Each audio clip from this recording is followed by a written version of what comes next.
Welcome back to Sociology 226. This is Erving Goffman, Video 1. In this video I've got 3 goals. First, I'm going to outline the life and career of Erving Goffman.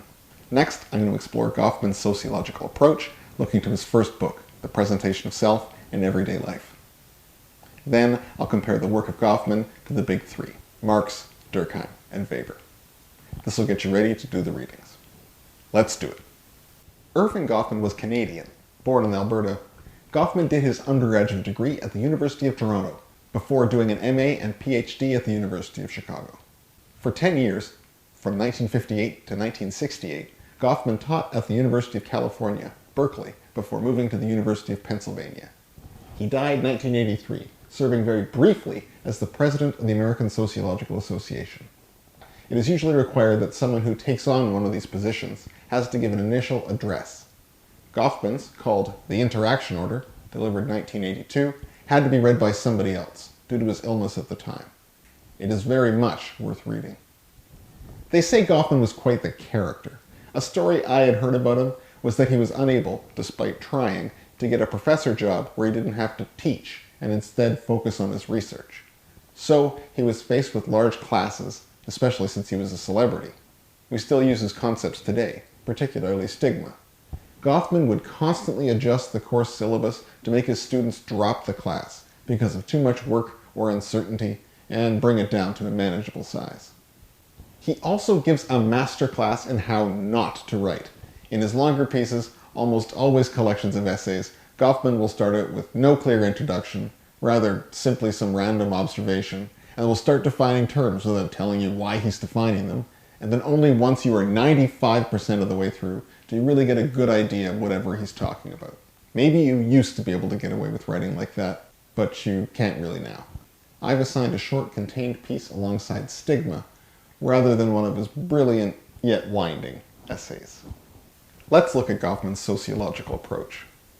In my Parsons lectures, I mentioned that the Chicago school had focused on smaller environments rather than larger scale society. This is where we need to place Erving Goffman, in the former camp. Much of his work was either done through participant observation, that is, data collected first person, or by reviewing secondary work through more popular materials. When reading Stigma, you'll see how he was scraping advice columns and self-help books for data, as much as citing other sociologists. In this sense, by observing phenomena directly and ethnographically, Goffman is much closer to anthropologists than he is to theorists of social order, like Parsons. Though we tend not to identify him with the Chicago school, he was most certainly shaped by it. Rather than a generalist account of all social action, he was intent on providing small-scale analysis of social interaction. We can call Goffman's approach microsociology, in that he isn't interested in telling us a whole story of what society is like. Rather, he is interested in particular social occasions and how individuals situate themselves therein. While other thinkers might make claims about what an entire society or an entire part of the world is like, Goffman is interested in the interaction order. This is very important for when we think about the aims of the discipline of sociology. First and foremost, Goffman's microsociology is not a sociology of capitalism. All the other thinkers that we've looked at thus far have been analyzing economic structures in one way or another. Goffman gives a very different, a much smaller and much more detailed account of social life. For Goffman, it isn't the cohesion of society as a whole that we look at, but the messages, gestures, utterances, and tactics we use to navigate everyday life. Here we don't look on economic relationships in the same way. For Goffman, social class isn't determined by proximity to the means of production, but in terms of the mannerisms that we employ in everyday life. We move from the large to the small. These can still be economic, but at a distinct scale. Tiny examples, like how one uses their cutlery or the manner in which we walk, express class as much as ownership of property in factories or the exercise of political influence. This isn't to say that Goffman is totally opposed to exploring the ways that capital is distributed, or the division of labor, but he is doing so from the perspective of situated individuals in moments of co-presence. He looks to small-scale, micro-interactions, not to capital S, capital O, social organization. There is a sort of social psychology at work here, but not like Durkheim's collective mind. Goffman is interested in the types of presentation we put forth and the anticipated responses to those presentations.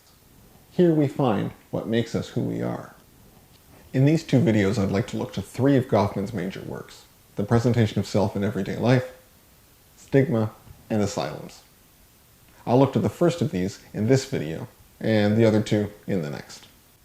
As I mentioned to you earlier, Goffman did his PhD at the University of Chicago, and The Presentation of Self in Everyday Life is based on his thesis. It took place in a small community in the Shetland Islands, which are halfway between Scotland and Norway. In The Presentation of Self in Everyday Life, Goffman gives an examination of the small ways we navigate the social scenes of our common existence, looking to the organization of the islands as the backdrop.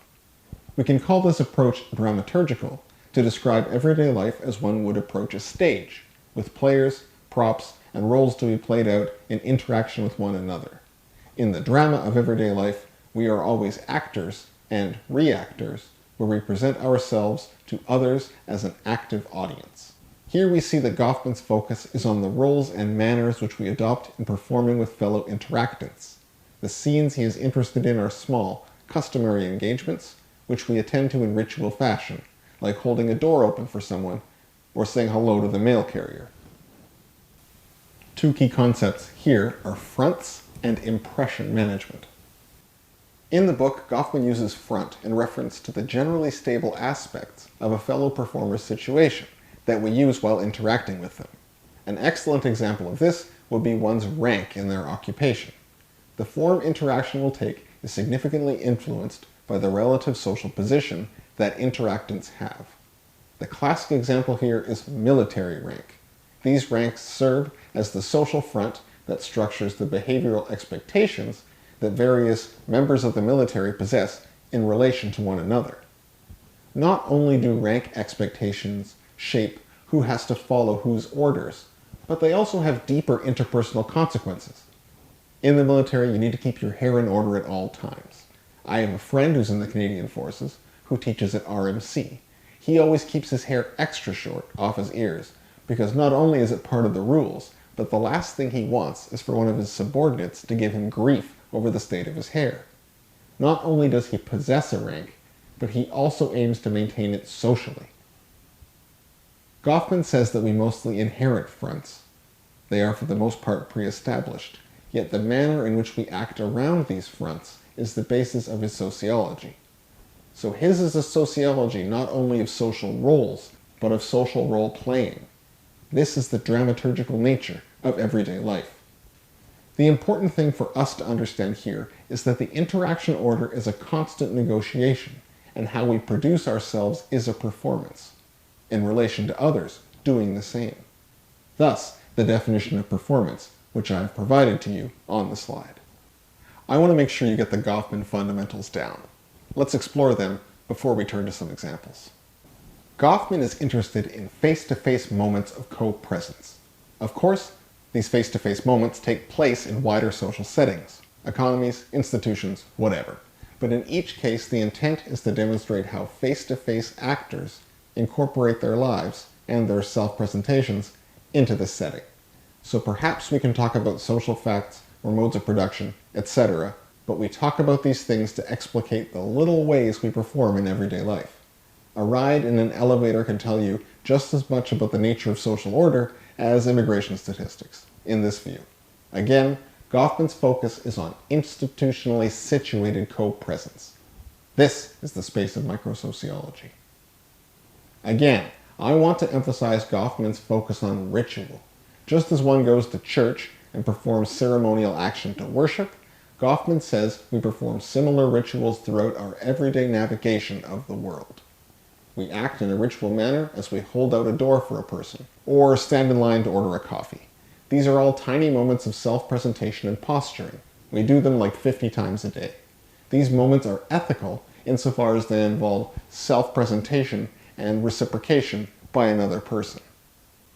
Fitting with the discussion of microsociology, we can call Goffman a social psychologist insofar as he is attempting to describe the states of mind we form in our routine behavior and how we anticipate the routine behavior of others in moments of co-presence. So, he is interested in individuals, states of mind, and social behavior. But, at least in my reading of his work, Goffman doesn't really see the self to be much more than a bundle of ritual behavior. So Goffman isn't really a psychologist if we think about psychology as exploring the basic mental skeleton that lies under all this social stuff. So when I write predefined subject with a question mark, I'm expressing that it is an open question. What place does psychology have in telling us what makes us what we are that isn't covered by this focus on social rituals? Let's put this approach to interactive rituals to work. My first example is the grocery store. Think about the big, gross student metro on Princess and Division. While shopping there, you see your buddy Janet. You do so in the frozen pizza section, but then you keep running into her throughout the whole store. You still say hi to each other, but each time it gets weirder and weirder. This is a microsociological moment. Or say you run into that boy you like in SOCY 226, Cody. Initially you give him the, hey, do I know you look? But you need to become less familiar each time you see them, or else you're a creep. Finally, what about your ex, Craig, from high school? Ugh, Craig. Or worse, running into your professor. What are the modes of organizing ourselves away from social interaction? Each of these ways of playing a person is an Erving Goffman story. In each case, you present a different series of fronts, albeit in the same setting. You present yourself differently based on your aims and social position and the number of times you run into each other. Again, these small-scale interactions are all Erving Goffman's stories. Examining them is microsociology. One time I was at that metro buying eggs, and I had my cane in one hand and my basket in another, so I couldn't do it myself. I had to ask a young guy to bend down and pick them up.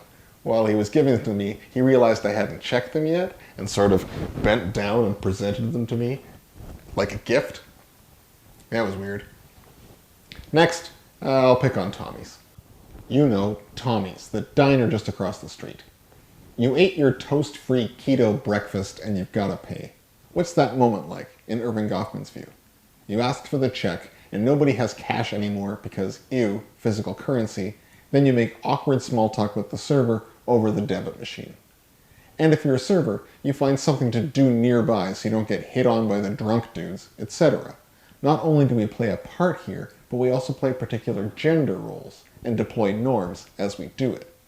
This isn't to excuse patriarchy or gender oppression, but to document how we navigate the realities of social inequality. This shows both Goffman's aim, description, and one of the critiques of Goffman. He describes inequality, not what causes it. So the point here is the same.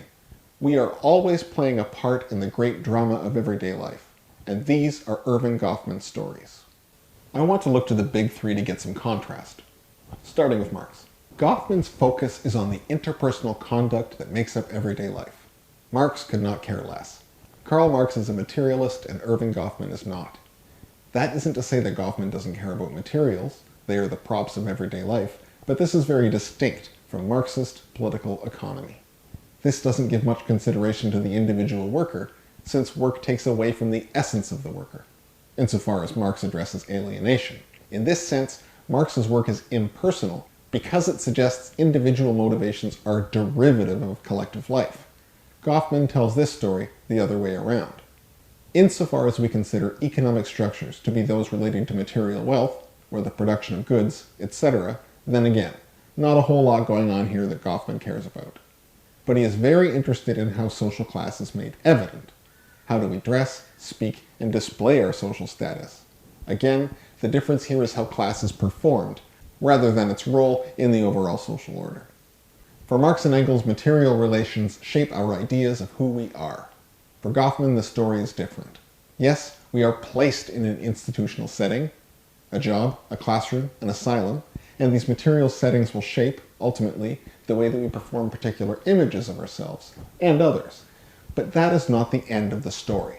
What makes social interaction what it is are the ways that we navigate these institutional arrangements, about the routines we form, about how we adjust ourselves to those routines.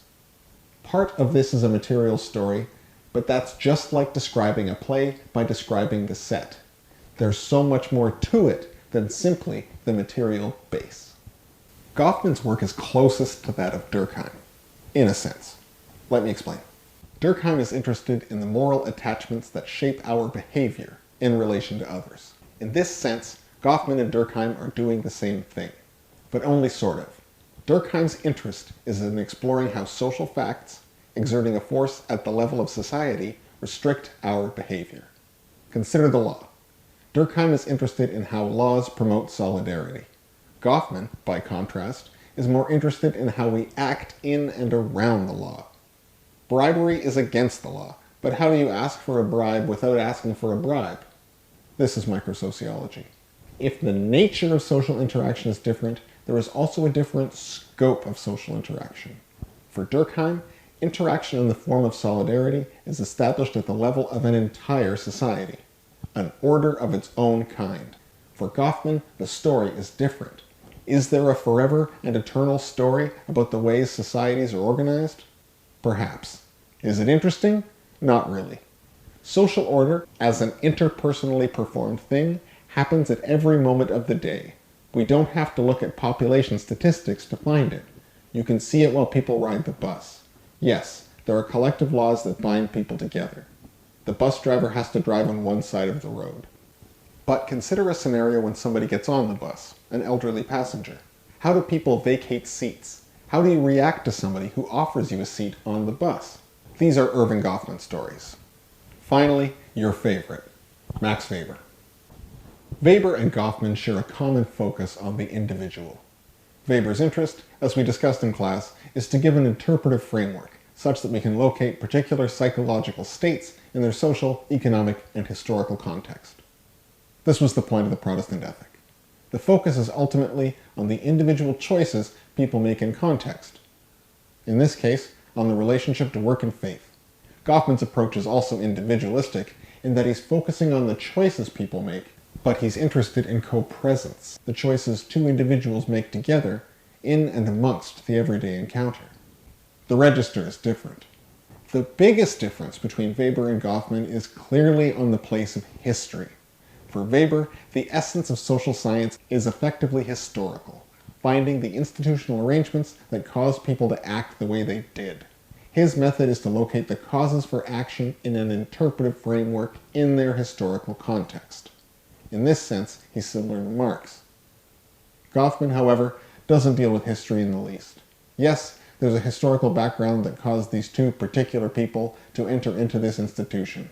And there is a history to the kind of fronts people put up and operate around in this particular moment. But there isn't much more history for sociology to worry about. We read about the same problems in Shakespeare that we experience today. This isn't to say that history doesn't matter. It's just part of the set, rather than the point of the play. As you go through the readings, I want you to look for two things. First, I want you to consider how Goffman thinks about mental illness as a sociologist.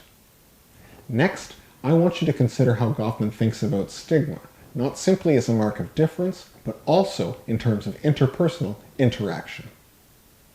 See you in the next video.